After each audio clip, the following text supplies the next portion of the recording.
Sa bawat pagkising mo sa umaga, may isang paalala, buhay ka. At ang simpleng katotohanan yan ay isang himala. Hindi man perpektong lahat, pero may pag-asa. Hindi man lahat malinaw, pero may dahilan kung bakit ka nandito. Minsan, mapapagod ka, parang paulit-ulit lang ang mga araw. Gigising, papasok, uuwi, matutulog. Pero sa likod ng rutinaryong ito, mayroong paglago. Tahimik, dahan-dahan, pero totoo.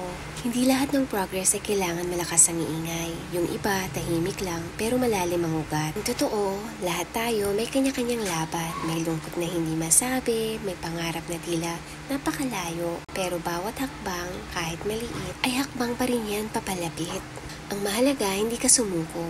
Kahit ilang beses kang madapa, bumabangon ka pa rin. At kahit ilang beses kang umiyak, naniniwala ka pa rin.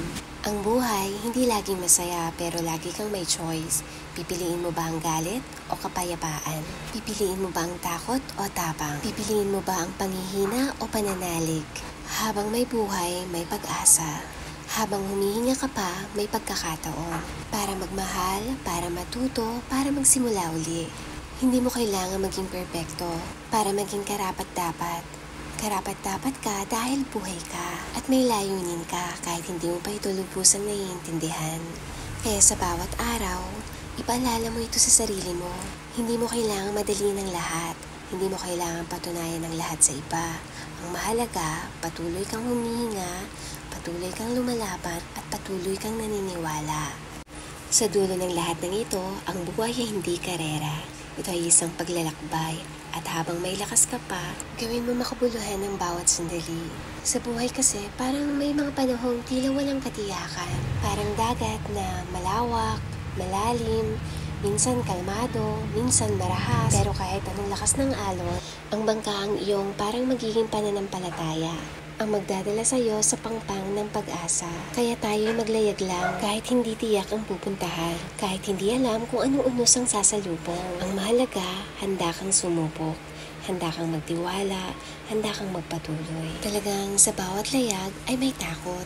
Takot na baka maligaw, baka masira ang layag, baka mapagod ang mga kamay, pero laging tandaan, walang marinong naging biyasa sa tahimik na dagat. Kailangan nating harapin ang alon dahil dito tayo matututo. Maglayag lang, hindi para patunayan sa iba kung gaano ka katapang, kundi para maranasan mo kung gaano ka pinagpala. Na kahit ilang beses kung muntik tumuob, pinipili mo pa rin lumaban. Ang dagat ay hindi palaging kalmado. Ganyan din ang buhay. Pero habang kumakapit ka sa pag-asa, habang tinatahak mo ang direksyong tapat sa puso mo, makakarating ka rin sa tamang oras, sa tamang lugar. Kaya maglayag lang, dalhin mo ang dasal, pananampalataya at pagmamahal. Huwag kang matakot maligaw, sapagkat minsan, sa maling direksyon mo makikita ang tamang daan. At kahit saan ka padali ng agos, hanggat buo ang loob mo, makakarating ka. Maglayag lang, sapagkat ang mga pangarap ay hindi matutupad hanggat ito ay nakaangkla. Lahat tayo ay may pangarap. Minsan, ang pangarap ay parang napakalayo. Huwag ka lang mapapagod at bibitaw. Dahil ang pangarap ay matutupad kung pipiliin mong maniwala, kung pipiliin mong magsimula kahit takot ka.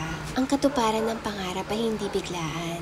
Ito ay dumarating sa mga taong hindi bumibitaw, kahit ilang ulit pa silang nadapa.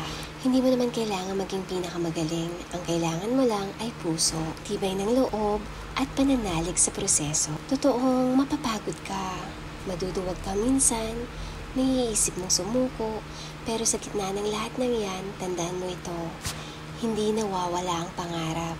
Minsan, natatabunan lang ng takot, ng pagtutuda, ng pagod.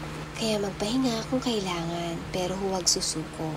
Pagdasal, itrabaho, ibigay ang buong puso. At sa mga araw na tila walang nangyayari, yan ang araw na hinuhubog ka. Yan ang araw na pinapatibay ang loob mo para maging handa sa katuparan ng iyong panalangin. Hindi madali ang mangarap, pero posible. Posible kung ikaw ay handang magtiwala, kung ikaw ay handang kumilos. Ang bawat maliit na hakbang ay bahagi ng mas malaking tagumpay. Kaya huwag panghinaan ng loob, huwag mong maliitin ang mga hakbang na ginagawa mo ngayon. Dahil ang pangarap ay matutupad sa tamang oras, sa tamang panahon, sa tulong ng Diyos, at sa paniniwala mo sa sarili mo.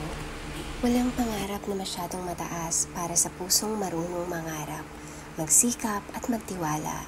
Huwag kang bibitaw kasi malapit na. Pagod ka na, diba? Tahimik kang lumalaban araw-araw.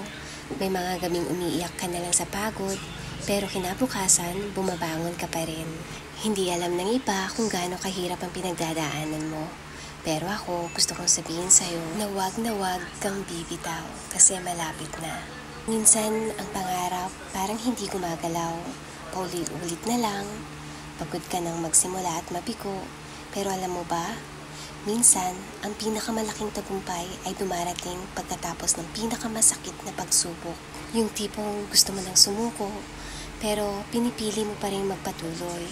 Yun ang sandaling binabago ng langit ang buhay mo. Laging tandaan, hindi sayang ang bawat luha, hindi sayang ang bawat pagod, dahil lahat ng iyan ay patunay na hindi ka sumusuko. Kaya kahit mahirap, kahit walang kasiguraduhan, kahit hindi mo papakita ang dulo, huwag kang bibitaw. Alam mo bang baka isang hakbang na lang, baka isang araw na lang, baka ang dasal mong matagal mo nang iniiyak ay kasalukuyang sinasagot na. Unti-unti, tahimik, pero totoo. Kaya kumapit ka pa, kahit nangihina ka na, kahit hindi mo na alam kung tama pa bang direksyon, kahit wala kang naririnig na sagot, malapit na yan. Malapit nang maramdaman mong may dahilan pala ang lahat ng hirap mo. Malapit nang maramdaman mong worth it pala ang lahat ng tiniis. Malapit na ang liwanag na matagal mong hinihintay. Kaya wag kang bibitaw kasi malapit na. Malapit mo nang maramdaman ang kapayapaang matagal mo nang pinapanalangin. Malapit mo nang maabot ang pangarap na akala mo'y malayo. Kaya isa pa, isang hakbang pa, isang araw pa, kapit lang kasi malapit na. Hindi man ito naging biglaan, hindi laging ayon sa plano mo, pero palaging ayon sa kung ano ang makakabuti sa'yo. Kung ikaw man ngayon ay nasa gitna ng unos, kung nagdududa ka man, kung pagod ka na, ito ang paalala ko. Ang pananampalataya mo ay hindi sayang, dahil ang Diyos ay hindi kailanman nakakalimot. May mga panahong walang sagot, may mga dasal na tila di naririnig, may mga gabi na tanging kasama ay luha. At sa gitna ng katahimikan, parang gusto mo nang sumuko. Pero sa isang sulok ng puso mo, may tinig na, kapit lang, ako'y narito. Ang pananampalataya ay hindi tungkol sa kung gaano karaming dasal ang alam mong bigkasin o kung gaano ka kadalas magsimba. Ito ay tungkol sa kung paanong sa gitna ng pagkadurog ay pinipili mo pa rin umasa at manampalataya. At yan ay hindi magiging sayang. Ang luha mo ay naririnig at ang hinihintay mong himala ay darating. Ito ay ang oras na pinakaangkop sa paraan na mas maganda kaysa sa iyong inaakala.